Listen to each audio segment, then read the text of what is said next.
అందరికీ నమస్కారం. ఈరోజు కథ పేరు ఆడజన్మ ఆట బొమ్మ కాదు అనే కథ గురించి తెలుసుకుందాం. నా వీడియో కనుక మొదటిసారిగా చూస్తుంటే నా ఛానల్ని సబ్స్క్రైబ్ చేసుకోండి. తెల్లవారుజాము సమయం 3:30 అవుతుంది.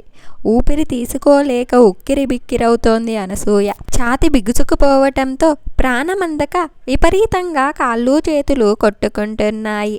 కదులుతున్న కాళ్ళు తగిలి నీళ్ల దబర కిందపడి శబ్దం రావటంతో ఉలిక్కిపడి లేస్తుంది స్వాతి. బామ్మ బామ్మ అంటూ గావు కేక పెట్టి పరుగు తీసి పడిపోతున్న బామ్మను పట్టుకొని మంచంపై పడుకోబెడుతుంది. వెంటనే ఇన్హేలర్ అందుకొని బామ్మ నోటికి అందిస్తుంది.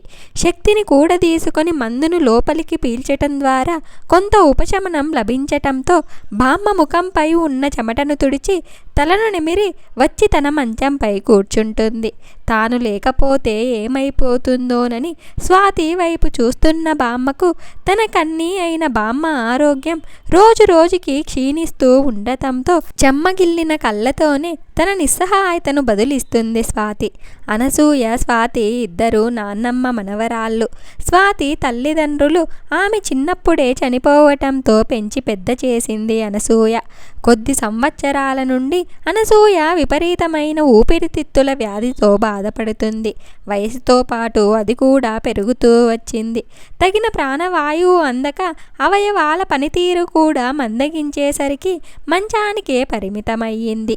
ఊరికి 10 కిలోమీటర్ల దూరంలో ఉన్న ఓ ప్రైవేటు కంపెనీలో స్వాతికి ఉద్యోగం. వచ్చే ఆ కొద్దిపాటి జీతంతోనే ఇద్దరి జీవితాల్ని చక్కబెడుతోంది స్వాతి. ఆ ఇద్దరికి ఒకరికొకరు ఆడతోడు తప్ప ఏ మగదిక్కు లేదు. మగదిక్కు లేని బ్రతుకులంటే అప్పుడే మీసాలొచ్చిన కుర్రాళ్ళ నుండి ఎప్పుడో కుసాలు కదిలిన ముసలోళ్ళ దాకా అందరికీ అలుసే. అయినా ఈ ఆడాళ్ళిద్దరూ నిప్పులాంటి వాళ్ళు, నికారైన నోళ్ళు. బామ్మకు స్వాతికి ఇది కొత్తేం కాదు. సమయంతో పని లేకుండా వీళ్ళ పేదరికాన్ని పలకరిస్తుంటోంది అనసూయ జబ్బు అజమాయిషీ చేస్తూ.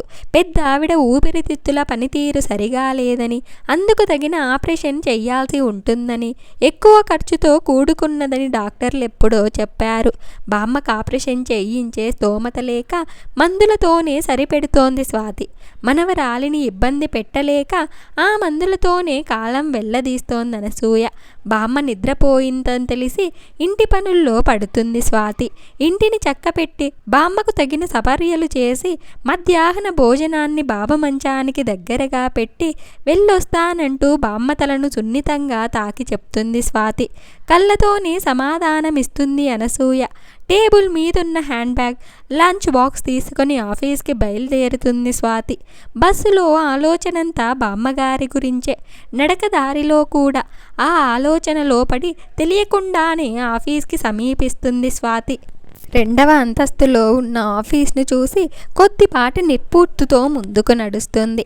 మెట్ల ద్వారా స్వాతి రాకను గమనించిన మేనేజర్ మూర్తి రూపంలో మరొక సమస్య స్వాతికి ఎదురెళ్తుంది. ద్వారానికి అడ్డుగా నిలబడి నీచంగా ప్రవర్తించిన మేనేజర్ ద్వంద్వ వైఖరిని ఎత్తి చూపలేని నిస్సహాయతతో తన క్యాబిన్ వద్దకు చేరి 2 చేతులతో తల పట్టుకొని కూర్చుంటుంది. సాంఘిక సాధింపులతో మెదులుకొని లైంగిక వేధింపులతో మెదులుతున్న నవ సమాజపు నవరూప రాక్షసుల చేతితో అసూలు బాస్తున్న అబల తలంపుతో కన్నీళ్లు పెట్టుకున్నాయి స్వాతి కళ్ళు. ఆడదానిగా పుడితే అన్నింటా సమస్యలే కదా అని అనుకుంటూ కళ్ళ నీళ్లు తుడుచుకొని కంప్యూటర్ ఆన్ చేస్తుంది. తనకు లొంగటం లేదన్న కోపంతో గత కొద్ది రోజులుగా స్వాతిపై పని ఒత్తిడి పెంచి పై చాచుకానందం పొందుతున్నాడు మేనేజర్ మూర్తి. ఎంత వేధించినా స్వాతిని సాధించలేకపోతున్నానన్న దురాలోచనతో స్వాతిని తన క్యాబిన్కి పిలిచి ఎప్పటి నుండో పెండింగ్లో ఉన్న ఫైల్ ఒకటి బీరువాలో నుండి తీసి స్వాతి చేతిలో పెడతాడు మూర్తి. స్వాతి, ఈ వర్క్ ఈరోజు పూర్తవ్వాలి, చాలా అర్జెంట్, హుకుం జారీ చేస్తాడు మూర్తి. స్వాతికి తెలుసు ఒక్క రోజులో అయ్యే పని కాదని.